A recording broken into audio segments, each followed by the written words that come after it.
विश्वास news India और आइए विस्तार से आज की तमाम बड़ी सुर्खियों पर एक नजर डालते हैं। किसानों को नहीं मिला मुआवजा, पुलिस के बल पर जमीन पर किया कब्जा। जी हां, वाराणसी के मिर्जापुरा थाना अंतर्गत ग्राम रखौना के किसानों की जमीन को पुलिस प्रशासन के बल पर NH2 हाईवे के ठेकेदार ने जबरदस्ती कब्जा कर लिया। किसानों का कहना है कि प्रशासन हम लोगों के साथ नाइंसाफी कर रही है। हम लोगों को डरा धमकाकर हम लोगों की जमीन पर NH2 हाईवे के ठेकेदार धमकी दे रहे हैं। वाराणसी से हमारे संवाददाता बड़ेलाल शुक्ला की रिपोर्ट। इसलिए आप लोग यहाँ पे यहाँ पर हमने बताइए किसलिए आप लोग जो हमने को मांग है, क्या मांग है आप लोग, क्या मांग है? जमीन का मांग, क्या मांग? जमीन साहब, जमीन हमने को मांग हो, जमीन मांग है। जमीन का मांग हो, पैसा काम काहे पे रुकल होगा? अरे हमने कुछ देता नहीं, बात करना सोचना नहीं मांग हो। आपके जमीन में जो रोड बना था, हाँ रोड बना था, जगह ही बना नहीं ना, मुआवजा नहीं मिला आप कुछ लोग? नहीं, कहीं कम गुंजाइश नहीं मिला, कोई मुआवजा नहीं कुछ मिला? नहीं, मतलब सुनवाई नहीं यहाँ मिले ये जबरदस्ती सब कर रहे हैं, किसी को पैसा नहीं मिल रहा, किसान को कोई कुछ नहीं मिल रहा। बढ़िया का फोड़ना देते होश लगाने ले हम मारने के लिए जनता के हमारे देने के लिए क्या अपना आपत्ति को छो जनता के साथ कहाँ बताइए ना आप, कहाँ जनता जाएगा? वहाँ से मालूम हमको पड़ा कि 1.5 लाख रुपया बिस्सा के साथ अरे हुआ है। कुछ नहीं मिला, 1.5 लाख कहाँ से हमने उत्तराखंड की सबसे बड़ी गौशाला है कृष्णायन गौशाला। जी हां, उत्तराखंड की कृष्णायन गौशाला की विस्तार व्यवस्था की जानकारी महंत पवन दास द्वारा ली गई। गौशाला में 3500 के लगभग गाय मौजूद है। चारे, दवाई, रख रखाव आदि पर खर्च लगभग 35 लाख से लेकर 40 लाख तक प्रति माह खर्च आता है। गौशाला की देखभाल के लिए विशेषकर एक डॉक्टर भी रहते हैं। प्राप्त जानकारी के अनुसार गौशाला का होने वाला खर्च लगभग सरकार के अनुदान तथा भक्तों द्वारा दी गई धनराशि से होता है। गौशाला देहरादून से 70 किलोमीटर तथा हरिद्वार से 30 किलोमीटर उत्तराखंड और उत्तर प्रदेश की सीमा से लगा हुआ है। उत्तराखंड से हमारे संवाददाता वीरेंद्र कुमार सिंह की रिपोर्ट। स्वामी पवन दास, मेरे गुरुजी का नाम है स्वामी ईश्वरदास जी महाराज। स्वामी पवन दास और गुरु जी का नाम किशन दास, ईश्वर दास। ये संस्था आपकी है, आश्रम की है, या अनुदान लोगों से मिलता है इसमें?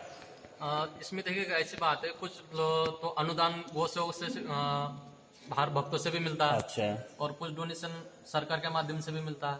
अच्छा। और मतलब ऐसी डोनेशन से गौशाला चल रही है फिलहाल। अच्छा। हाँ, कुछ डोनेशन के द्वारा, कुछ भक्तों के द्वारा अनुदान सर ये गांव की व्यवस्था, अर्थव्यवस्था की जाती है। और 3 ब्रांच हैं गांव की। हाँ 3। कौन कौन सी नस्ल की गायें? जैसे कि अपने पास गिर भी है, कांकरेज है, राठी नस्ल की है, हरियाणा नस्ल है, और आपके जो लोकल के पहाड़ी गाय है जिसको छोटी नस्ल वाली, छोटी हाइट की होती है, हाँ वो भी है। रेड सिंधी भी है, मेवाती भी है। अच्छा। और साहिवाल भी है। अच्छा। ये सब नस्ल है आपके पास। चलिए, थैंक्स। बाकी गांव का परिचय और साइट पे जाकर हम लोग देख लेंगे कौन कौन सी गाय है। इसको जो आप देख रहे हैं, ये जो बड़े सिंह वाले जो गाय है, ये कांकरेज नस्ल की है। अच्छा। और ये गुजरात कच्छ में ज्यादा करके पाई जाती है। अच्छा, गुजरात, कच्छ। कच्छ। और ये गिर नस्ल की है, जो लाल आपके सामने जो है, ये गिर नस्ल की गाय है। अच्छा, ये दूध बराबर देती है? दूध का इनका रेशो कुछ ज्यादा होगा इनसे या क्या? नहीं, ये दूध की मात्रा में तो गिर सबसे अच्छी है। अच्छा। गिर भी और कांकरेज भी। और ये मिनिमम 8 से 9 महीने तक दूध देता है। आपके पोस्टर लगा था सिंधी का, सिंधी गाय के लिए क्या उसके लिए? सिंधी गाय भी अपने पास है, मैं आपको उधर चलेंगे तो दिखा देता हूँ, क्योंकि हर नस्ल की गाय अपने पास अलग अलग है। अच्छा। हर कैंपस में अलग अलग नस्ल की गाय। लंबे सिंगों वाली जो गाय, लंबे सिंग वाली जो गाय आप देख रहे हैं, ये कांकरेज नस्ल की है। यहाँ तो नहीं पाई जाती है? ये गुजरात में पाई जाती है सबसे ज्यादा। अच्छा। इनका मैं एक नंदी का आपको दर्शन कराता हूँ। 2 मिनट आइए थे, आइए। 4.5 साल की है। इसकी कितनी उम्र होगी? इसकी उम्र कम से अभी 4 या 4.5 साल की है बस। और ये अभी बछड़ा ही है। ये नंदी नस्ल की है। ये कांक्रेट नस्ल जो आप बाहर अच्छा, देख रहे कांक्रेट हैं, नस्ल की है। उस नस्ल का ये नंदी है। अच्छा अच्छा अच्छा, उस नस्ल का नंदी है। Okay okay.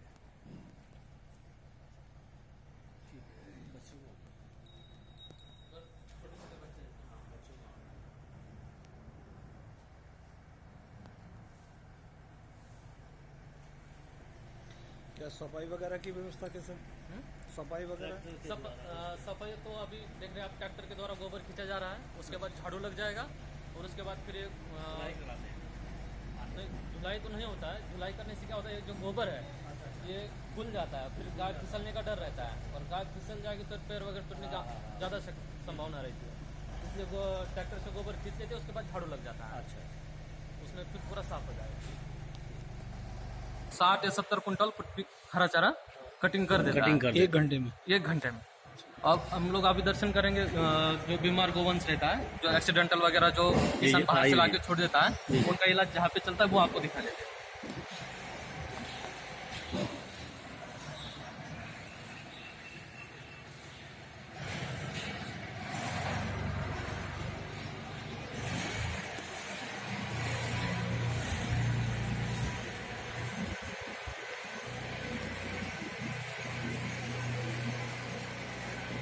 ये वो गाय है जो एक्सीडेंटल। यहाँ पे जो गाय है, ये जो कोई एक्सीडेंटल है, किसी का पैर नहीं है, कोई बीमार अवस्था में पड़ा है, जैसे इसी को देख लीजिए, ये 3 पैर पे खड़ी है, ठीक है, वो 3 पैर पर खड़ी है। उधर वो दिखे, उसका भी एक्सीडेंटल में पैर मुड़ गया था, टूट गया था, तो वैसे ही सेट हो गया।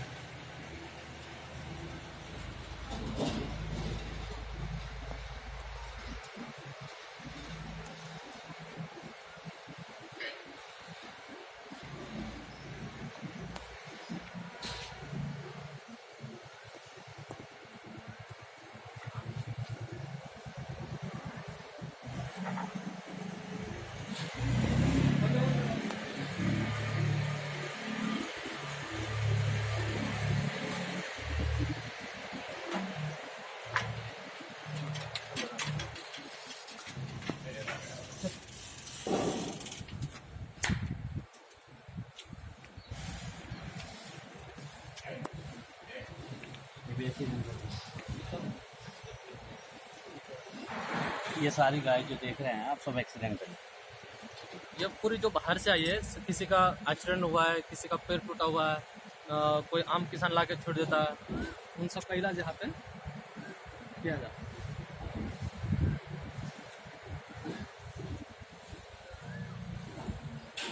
धन्यवाद महाराज जी आपका, आपका कीमती समय। आपका बहुत बहुत धन्यवाद इसकी जानकारी देने के लिए।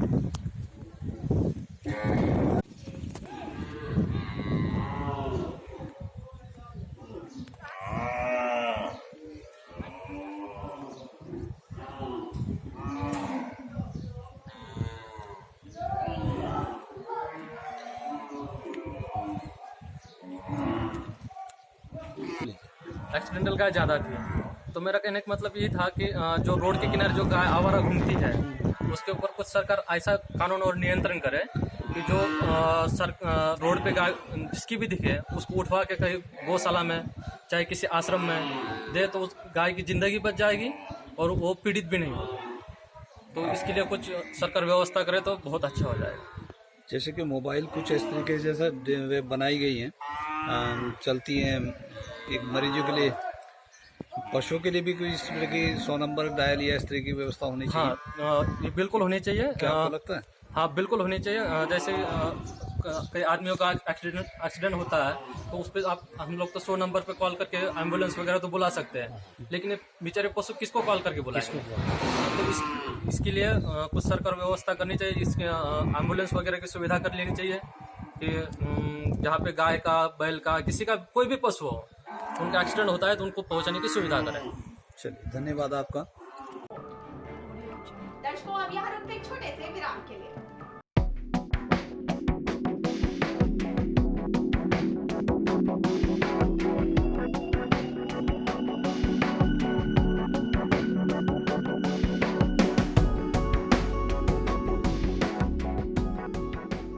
आज 21वीं सदी में जबकि विज्ञान ने इतनी तरक्की कर ली है कि हर बीमारी से या तो इलाज संभव है या तो उससे बचाव, उसके बावजूद भारत जैसे मान्यता प्रधान देश में लोग कुछ बीमारियों को या तो लाइलाज मान लेते हैं या तो इतना गंभीर कि उसका अंत अब उनके जीवन के अंत के साथ ही होगा। और ऐसी ही एक बीमारी है घुटने का दर्द। घुटने का दर्द एक ऐसी बीमारी है जो भारत में सामान्यतः 50 वर्ष के ऊपर के हर तीसरे व्यक्ति को हो जाता है। पहले तो मरीज इसे नजरअंदाज कर देता है, लेकिन बाद में यही घुटने के दर्द की बीमारी मरीज को इस कदर परेशान कर देती है कि सारी सुख सुविधाएं होने के बावजूद मरीज बिस्तर पर पड़े रहने के लिए बाध्य हो जाता है और यही मजबूरी उसे डिप्रेशन की तरफ ले जाती है।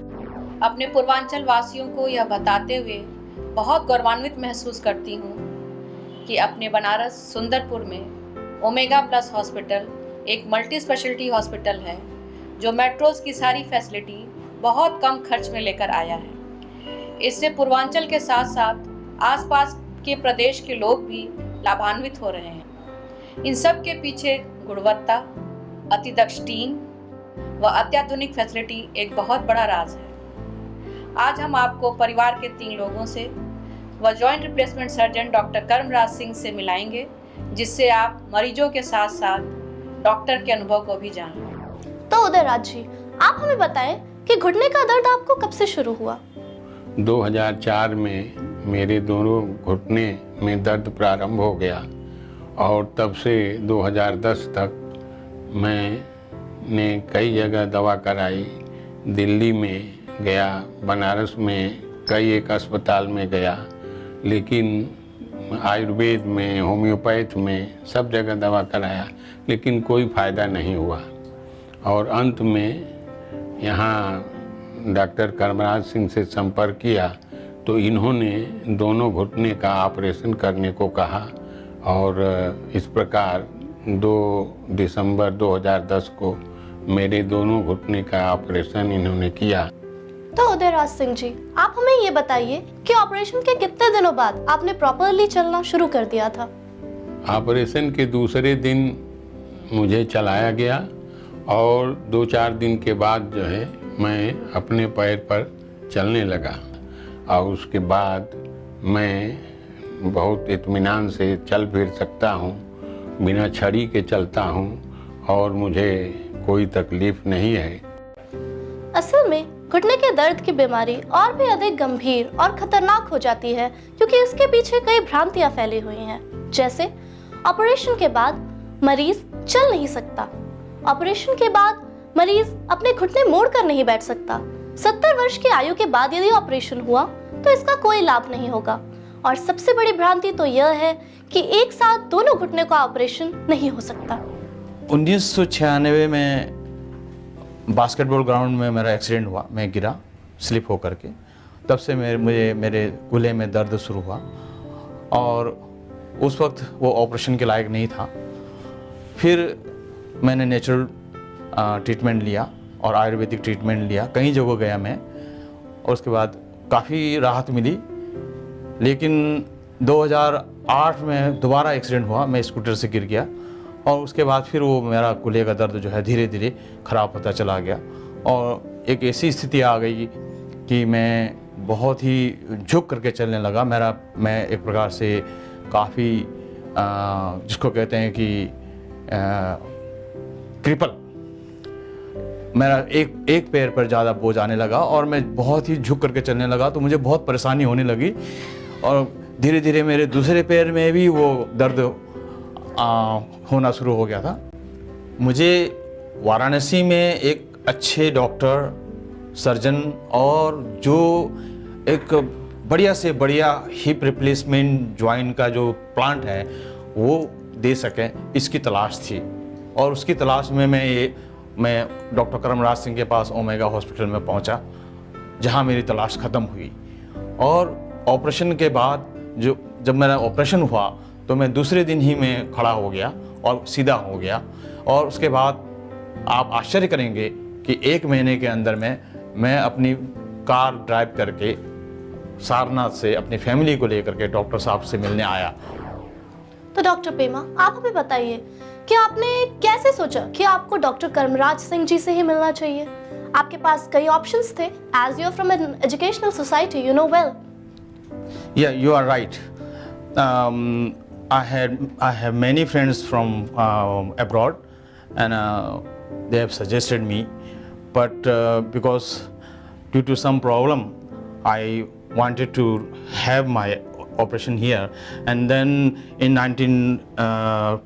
2013 in May, I have seen in paper an advertisement of Dr. Karmraj Singh, so I cut the paper that the advertised and kept with me.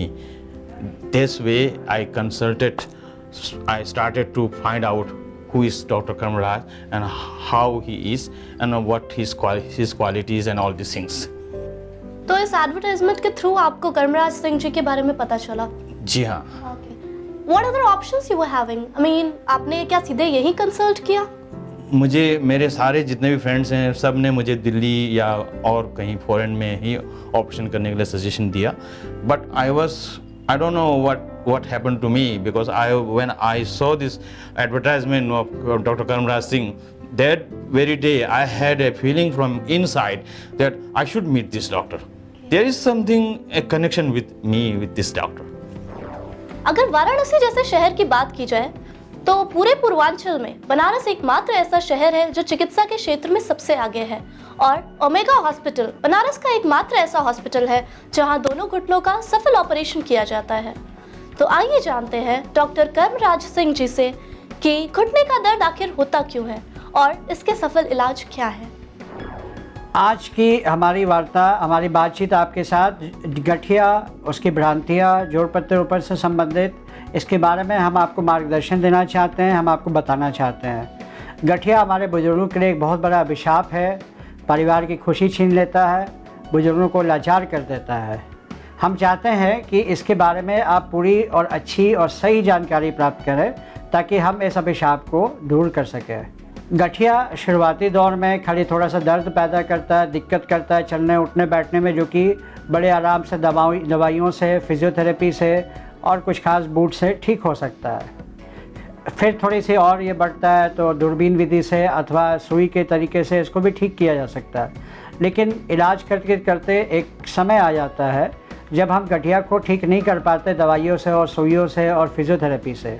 इसकी वजह है कि जो परत है हड्डियों के बीच की, जो हमारी फीमर बोन है और टिबिया बोन है, वो आपस में इतनी घिस जाती है कि चलना दुश्वार हो जाता है, सीढ़ी चढ़ना उतरना, हम अपनी दैनिक नित्य क्रिया करने में असक्षम हो जाते हैं। ये जब गठिया अपने अंतिम रूप में आता है तो ये परिस्थिति उत्पन्न होती है। गठिया का इलाज जोड़ प्रत्यारोपण जरूर है, लेकिन जोड़ प्रत्यारोपण एक 101% एफिशिएंसी वाली, प्रिसिशन वाली सर्जरी है, जिसमें कि गठिया के लिए शल्य ऑपरेशन, गठिया के ऑपरेशन के तरीके को, गठिया में जो पार्ट लगने वाले होते हैं जिसको प्रोस्थेसिस कहा जाता है, और सर्जन व उसकी टीम, हर एक चीज़ 101% होनी चाहिए। अब कुछ भ्रांतियाँ जो गठिया के बारे में होती है, लोग कहते हैं ऑपरेशन कराने के बाद लोग चल नहीं पाते हैं।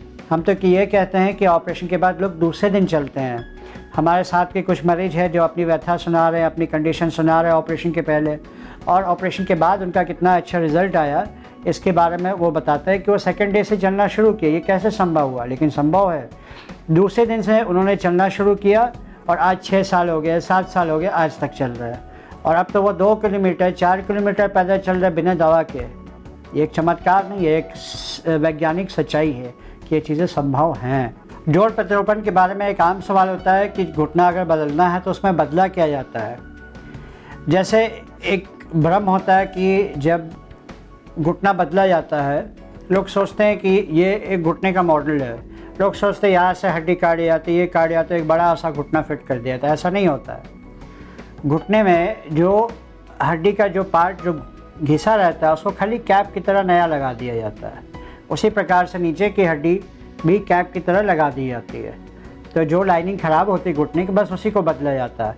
मैक्सिमम हड्डी तो वैसे ही रखी जाती है, उसको नहीं हटाई जाती, खाली लाइनिंग बदल दी जाती है और ये लाइनिंग जीवन भर चलता है। फिर लोगों का ये सवाल होता है कि कूल्हा प्रत्यारोपण में क्या होता है, उसमें क्या विधि की जाती है। तो कूल्हा प्रत्यारोपण में जो सॉकेट होता है उसमें जो हमारा प्राकृतिक सॉकेट होता है उसमें कृत्रिम सॉकेट डाला जाता है, और जो हेड टूट जाता है, घिस जाता है, ख़राब हो जाता है, उसकी जगह एक कृत्रिम हेड डालते हैं, आर्टिफिशियल हेड और आर्टिफिशियल सॉकेट।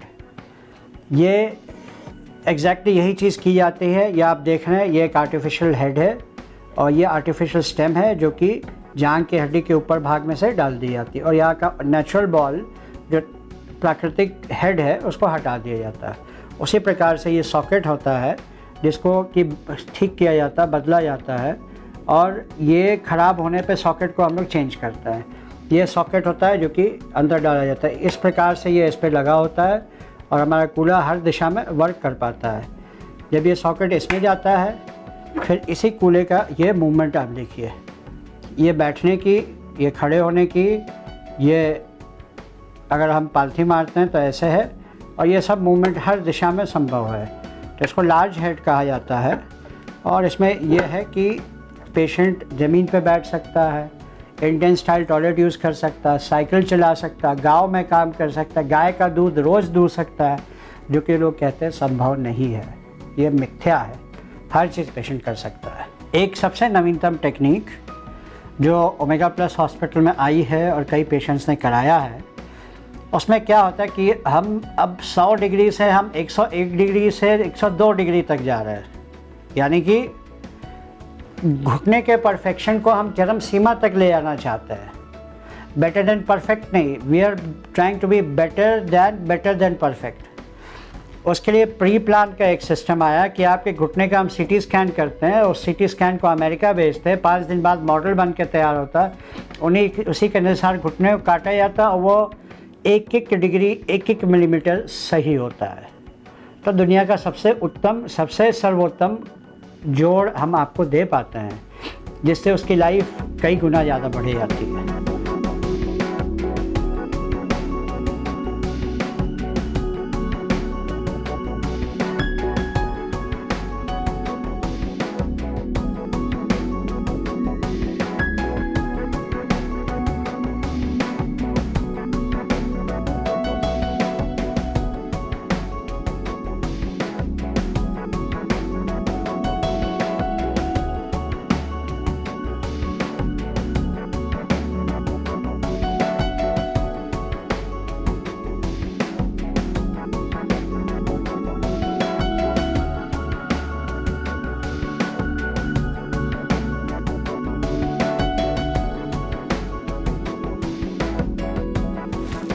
अब हम हमारे फिजियोथेरेपी डिपार्टमेंट के इंचार्ज डॉक्टर मनीष को आपके सामने इंट्रोड्यूस करते हैं।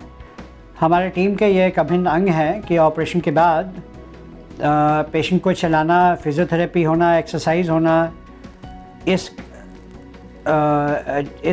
चीज़ को रियलाइज़ कराते हैं, इस चीज़ को अचीव कराते हैं। तो डॉक्टर मनीष, आप ज़रा अपनी बातों को और अपने अनुभव को शेयर करें लोगों के साथ। ऑपरेशन के बाद एक फिजियोथेरेपिस्ट की भूमिका बहुत बड़ी होती है कि पेशेंट को पूरी तरीके से कॉन्फिडेंस मिले ना, उसके विश्वास को जीतना कि नहीं आप दूसरे दिन से आप चल सकते हैं, कर सकते हैं। ये साइकोलॉजिकली उनको समझाना पड़ता है, सोचना पड़ता है कि नहीं आप कर सकते हैं, क्योंकि पेशेंट ऑपरेशन के बाद बहुत ही डरा होता है। उसे लगता है कि इतना बड़ा ऑपरेशन हो, हम चल पाएंगे कि नहीं, खड़ा हो पाएंगे नहीं। लेकिन जब हम उसको पूरा कॉन्फिडेंस मिले कि ऑपरेशन के दूसरे दिन ही हम उसको फिर से चलाते हैं, और ये कार्यक्रम धीरे धीरे होता रहता है, उसे कुछ दिन बाद 1-2 दिन बाद पेशेंट लगता है कि हम आगे और क्या कर सकते हैं, ये जानने के लिए बहुत उत्सुक रहता है। और हम लोग यहाँ पे पेशेंट को डिस्चार्ज समय 5वें दिन पेशेंट को स्टेयर क्लाइंबिंग करा के उसके बाद घर जाने की अनुमति देते हैं। उसके बाद फिर हम जब स्टिच रिमूव के लिए बुलाते हैं तो 2 या 3 दिन, कुछ पेशेंटों को 10% पेशेंटों को 2 या 3 दिन रुकना पड़ता है, बाकी तो सब एक्टिविटी करते रहते हैं। वो इसलिए क्योंकि वो नए जोड़ पे चलना उनको पूरी तरीके से नहीं आता, वो जैसे चलना चाहिए सही तरीके से वो चलना वो भूल चुके होते हैं अपने ख़राब जोड़ पे चलते चलते। इसलिए उसको गेट ट्रेनिंग कहते हैं। उसको कराने के लिए हमको दोबारा पुनः 10% पेशेंटों को एडमिट करना पड़ता है, बाकी लोग कर लेते हैं।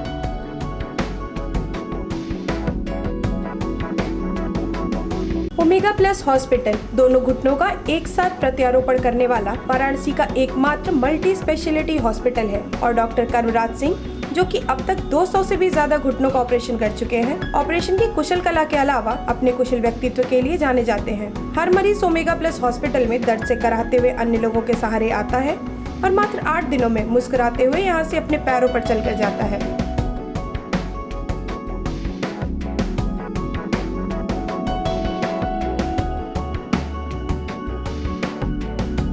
सही इलाज, सही परिणाम।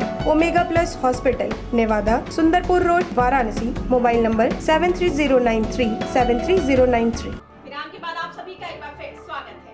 वाहन चालक की लापरवाही से बाल बाल बचे राहगीर। जी हां, वाराणसी से मिर्जापुरा थाना अंतर्गत NH2 हाईवे पर खजूरी पुलिस चौकी के पास वाराणसी की तरफ से आ रही तेज रफ्तार ट्रक जिसमें कोयला लोड था, जो प्रयागराज की तरफ जाते समय वाहन चालक की लापरवाही से वाहन का संतुलन बिगड़ गया तथा हाईवे के बगल से बने नाले में ट्रक जा गिरी। नाले के बगल से बने सर्विस लाइन रिंग रोड पर जाने वाले राहगीर बाल बाल बचे। इस दुर्घटना में किसी की मृत्यु नहीं हुई। वाराणसी से हमारे संवाददाता बड़ेलाल शुक्ला की रिपोर्ट। ये जो गाड़ी पलटी हुई है, ड्राइवर और कंडक्टर सब जिंदा हैं, कोई हताहत नहीं हुआ? कोई हताहत नहीं हुआ है। अच्छा, तो ये मतलब इसमें क्या लोड है? कोयला।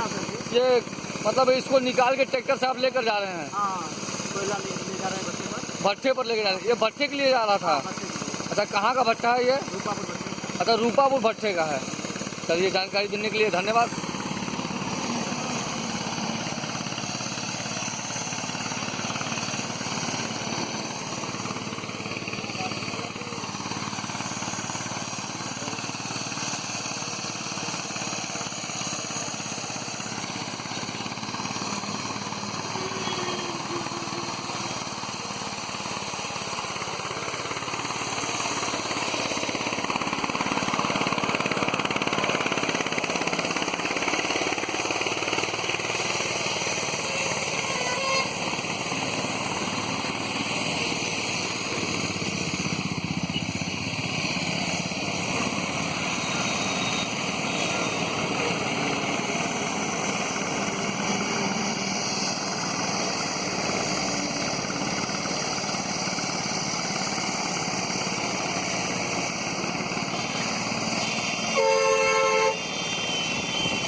खबरों का सिलसिला लगातार फास्ट न्यूज इंडिया पर जारी रहेगा, लेकिन आप जरूर बने रहिए फास्ट न्यूज इंडिया के साथ और मुझे दीजिए